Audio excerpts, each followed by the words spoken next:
Yeah, thank you. All right. I think we are all set. Thank you for joining us. We really appreciate you spending some time with us here on Tuesday afternoon and fitting us in on what I know is a very busy week for you. So thank you for doing that. We're going to go ahead and start straight with questions. If you have a question with Ryan, please raise your hand within the Zoom platform or send me a message in the chat and I will monitor that area as well. And to kick us off, we're going to go to Woody Kane. Go ahead, Woody. Thanks, Amanda. Hey, Ryan, appreciate your time. Just curious, since these breaks of this magnitude are so rare, what you're thinking about doing. I mean, I imagine a guy like you is going to go look for a race somewhere, but what are you going to do to kind of decompress and get away from it all for a little bit, or are you? I'm not getting away from it. I'm jumping in head first. So I'm actually planning on running some open show modified races that they have up in the Northeast on the first week off. And then I believe Thompson and Stafford both have open show races the following week. And at least I intend on going to Bowman Gray on the 31st to run the modified race for the Twin 25s. We'll see. There's a lot of work to be done. But lucky enough, Eddie, Eddie and Connie Partridge, who I've driven for in the modifieds for 6 years now. We have somebody in the shop full time that allows moments like this to be possible. So, yeah. Great. Thank you. Appreciate your time. Yep. Okay, we'll continue with questions. Our next question is going to come from Alex Andrea. Go ahead, Alex. Hey, Ryan. This is kind of a broad topic question, I guess, but a lot of the drivers on Sunday, there was sort of this frustration, it sounded like, from a lot of the drivers after the Atlanta changes were announced. And a lot of them were saying that they didn't feel like, their voice was really heard or they were involved in the decision at all. And so that kind of is bringing up this question of how do drivers actually communicate with NASCAR or SMI about changes? Do you feel like you're looped in decisions at all or not really? I haven't been asked on any of these things, and I trust the other guys that have been doing this a long time. I did look at turns 1 and 2, and kind of when they said they're gonna narrow the track up or whatever it may be, I would find it interesting to send somebody of that nature in a 2-seater and have them go 180 miles an hour through a corner when you narrow it up. So that didn't really make much sense to me. But at the end of the day, you got to do what you got to do. We're race car drivers, and we're going to basically make the best of whatever we have to do.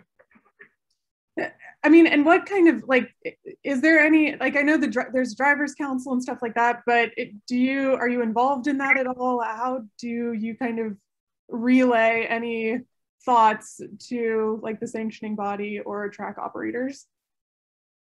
I mean, if somebody asks for what I think on something, I'll give my opinion on it, but I'm just, I kind of just sit back and let the other guys that have been doing this a while and obviously have I let the other guys kind of voice their opinion. Thanks, Ryan. Yep. Okay, we're going to take our next question from Bob Pockris. Go ahead, Bob. Yeah, Ryan, your year got started off pretty good, but it hasn't been as strong, I'd say, the last couple of months. Is there a single reason for it, or do you have, what do you think's caused the change? I mean, there's a number of things that you could say. I mean, that 9th at Pocono wasn't that bad. It's just there's a lot of peaks and valleys, right? It's easy to remember the bad moments, like this weekend with the strategy that we chose to go with at the end of stage 2. We stayed out. You guys all know at Atlanta, tire wear is a big thing, right? But the way it was raining, and we're going 180 or 190, and I know Eric was probably saying the same comments I did, and that was that it's raining. So what's going to be the limit at that point of when cars decide to start sliding and wrecking? What's going to be that point? So we stuck with that strategy. We stayed out, and it ended up biting us. That, and we quartered a tire in stage 3, but that's the strategy we chose to go with at the time, just because that was our best option. And I stand behind it with what we did. It could have been a great result if thunderstorms would have started coming in and you're past halfway and you're running second or third. I mean, you just kind of got to go for moments like that. And we've had good runs, and certainly we've had some less than impressive runs. But you just you can't stop motor failure. You can't stop things that are out of your control. And but we're going into Loudon before the break. Hopefully, last year we had a really strong run going and ran out of fuel on the last lap, running I think 11th. So I feel strong that we can improve on that and be a contender come Sunday. But I focus on the goods, not the bad. And do you have any sense at all of what you're going to be doing next year? And is it I know we ask it a lot, but it seems like other drivers seem to be a little bit more antsy than you. I'm guessing because of the uncertainty over this year, it's like, why even start worrying too much about next year? Well, that's a good way to put it. I can tell you what I'm doing next week and this week and during my off week, but beyond that, I'm a race car driver, and if there's 4 tires, I prefer to stick to 4 tires and an engine in it. I'll be driving it. So that's as far as I go right now. Thank you. Anything for you, Bob? All right. Our next question is going to come from Jeff with Empire Sports. Go ahead, Jeff. Thank you, Amanda. Ryan, thank you for joining us today. It feels like almost yesterday, but you made your first start at New Hampshire, I believe back in 2015. So what do you remember of that first start in what I believe was the 98 car at the time? And how has the track changed in the years since? That was a hot day for sure. I remember part of it, but I will say that Loudon has probably done one of the best jobs when it comes to applying the PJ1 and how it activates and how it changes throughout the race. It's not one groove the entire time. You have to keep up with the track and almost like New Hampshire is a great model for having multiple grooves throughout a race. So I will say that's probably changed the kind of the racing. It used to be run the middle groove and straddle the apron, where now it's you run the top and you pretty much progressively work your way down throughout the race. So it's a fun racetrack now, and it's been a good race, I think, over the past couple of years. And before that, I believe on Thursday you're running the Governor's Cup in Vermont. So what drew you to this event, and how much and what can we expect from you in that race? Yeah, no, I'm excited about it. A good friend of mine, Scott Tapley, Chris Broad, reached out to me about a month or so ago, or maybe 2 months ago, about doing this. And I had never been there, or I had been there to watch a long, long time ago. And this opportunity came about, and I'd love to go do it. So that's really how it ended up happening, and look forward to seeing everybody up in Vermont on Thursday. Appreciate your time and insight, Ryan. Have fun loud in Vermont. Thanks. Okay, our next question is going to come from Marty. Go ahead, Marty. Thanks, Amanda. What's up, Ryan? Thanks for the time, man. Hope you're well. So 2 for me. So first off, just to clarify off of what Woody was asking you, no plans for Whelen Modified Tour racing at Lancaster? No plans for that. I think I'm going to Bowman Gray that day. Gotcha. All right. We're going to miss you there that weekend, but I will ask, you're going to be in New York early August when Cup is at Watkins Glen for the return there.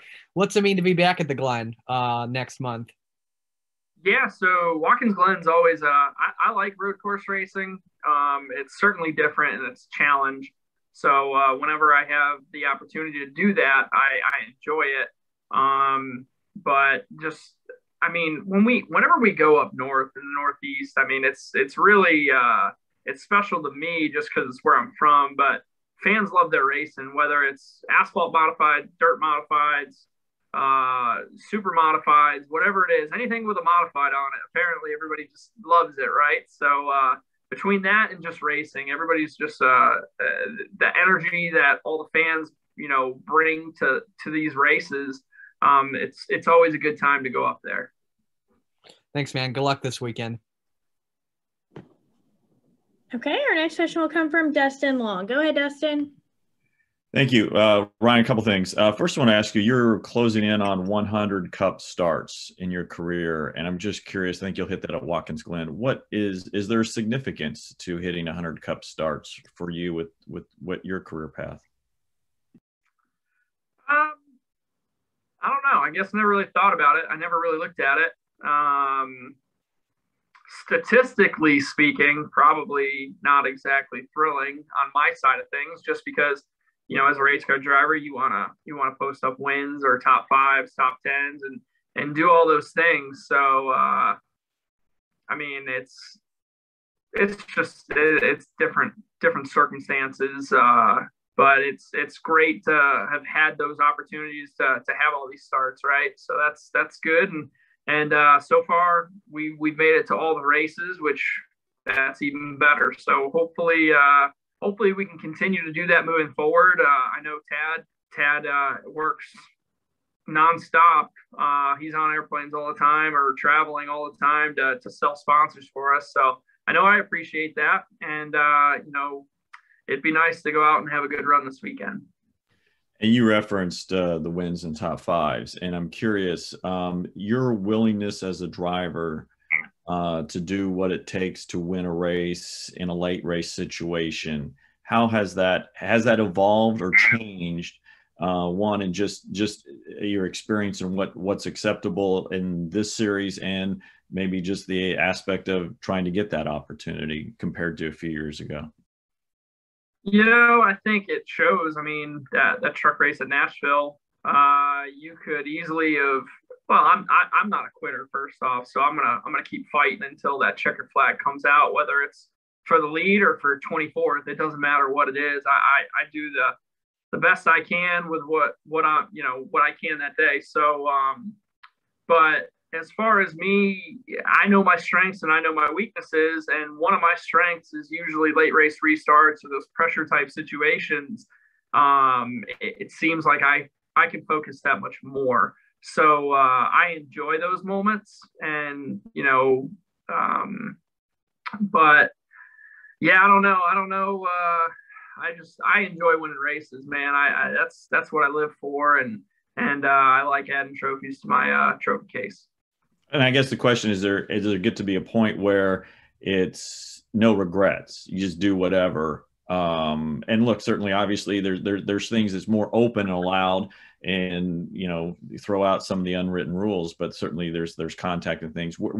How do you look at that situation as you gain more experience in racing? So I think I see what you're going there is. So there's unwritten rules, right? There's respect, and that's something I have, and that's what I like when I was riding behind. I'll use Nashville as an example. When I was riding behind Grant, I wasn't just going to drive into his left rear and move him out of the way, because that's not the right way to win. That's not respectable. You don't have the respect of your other racers, and that's why it took me so long to get by Grant, was to keep working him over and patiently get that opportunity that I finally got and pounce on it.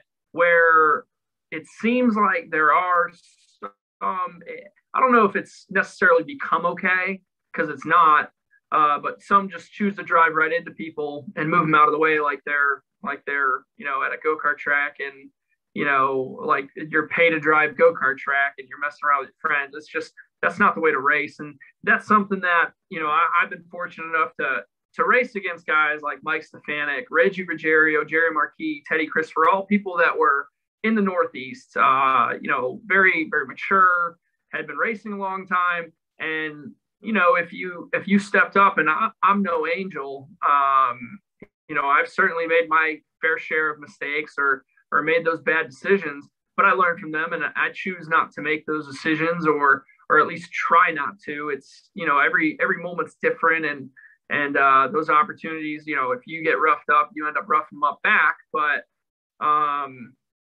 it seems like there's no one there, or not as many there, to teach those lessons to younger kids now. Thank you. Yep. Okay, our next question is going to come from Lee Spencer. Go ahead, Lee. Thank you. Thanks for joining us, Ryan. Just a couple of quick questions. First of all, do you see the opportunity that Doug Kobe got to run a truck race after winning the SRX race?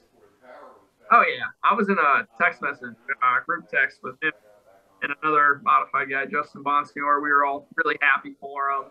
And I've talked to Doug a couple times just about trucks, but Doug's a great time and more than prepared, or he definitely prepares a person in a race car driver. So I'm looking forward to watching him go out there and do it. And finally, does JTG have any kind of a technical alliance with Hendrick Motorsports right now, or are you guys just on the Chevy engine program at this point? I think we're just on the Chevy engine program. I know we use their sim tool, but that's about it. I was just kind of curious if the changes that they discovered with the noses of the Hendrick cars, if that had affected y'all's performance at all. No, I don't think so. Super. Appreciate your time. Thanks, Lee. Thank you. Okay, our next question is going to come from Tucker White. Go ahead, Tucker. Ryan, looking for, I had to move for some reason. So moving down, looking forward to Charlotte down later this season. We've seen that with the service there, it looked, even though it's like 15 or 16 years old at this point, that it looks like it was just repaid just a few days ago. And given that, what kind of tire wear do you see there compared to, say, Darlington, which was repaid at the same time? Are you talking, which track are you talking about, Atlanta? Charlotte. Charlotte? Yeah, it's not, the tire wear at Charlotte isn't really bad at all. I think it's just depends on the construction of the tire you bring. And I mean, you can literally walk on the track and see the difference in whatever they use to asphalt it or pave it. So I want to say, I mean, some of my laps I can't speak for every team, but when we were there for the 600, we only fell off 2/10 in a run, where we're talking seconds at Darlington. So it's a lot different. All right. Thank you. All right. Dustin, did you have a follow-up question? Yes. I did want to follow up, Ryan, on one thing you said at the end when we were talking, was just about, you feel like there aren't veterans maybe advising some other people of the etiquette of racing. And I'm just curious as if you see that at this level, or you see that more at the local levels, and is that just because maybe younger people aren't listening, the game is changing, or veterans have kind of learned to have to adapt to what the newer generation's doing and kind of having to play their game in that sense? So I feel like once you get to these levels, you should have already learned those lessons. So I'm not saying any of the drivers that I raced against at this point should be doing that. I feel like as you get to the top echelon of motorsports, you should already pretty much have a strong understanding of what you're doing or those kind of rules as a race car driver. But every driver is different. Everybody kind of has their own set of rules as a driver. So that changes from person to person. And I guess it's more at, I feel like I'm a big advocate for short track racing and your weekly racing and working through the system and being ready for those opportunities when you get them. That's why you see guys like Doug Kobe, Josh Berry, myself, other people, when they get those opportunities, they tend to take advantage of them or persevere. So I guess that's really it, because we've learned our lessons, we've made our mistakes, and we continue to grow from them, from our days in the grassroots racing, or regional racing, or whatever, or weekly racing. So that's really what I get at. It's just like, if you're a kid, you make decisions when you're younger and you learn from them. It's just, that's how it should be in racing, is when you're younger, you figure things out and if you make it to the top echelon of motorsports, you don't make those same mistakes. So I was just speaking in general from what I see. If I turn on a late model race or whatever it is, I just see a lot of people stick a bumper to one another without even attempting to pass another race car. That's the tough part to watch. Thanks for clarifying. Appreciate it. Yeah. Okay, and we'll take one last question from RJ. Go ahead, RJ, with your question. Hey, Ryan. So this weekend at Atlanta, we saw the strategy that you guys were pulling, trying to catch, maybe some rain or a caution or something like that, especially with the regular season winding down. Is that something you guys are always looking at, kind of have the strategy book open to do something like that? Yeah. So that's kind of one of those deals where, we're 24th in points. Mathematically, I don't see us making the playoffs unless we win or catch a serious break, like basically win.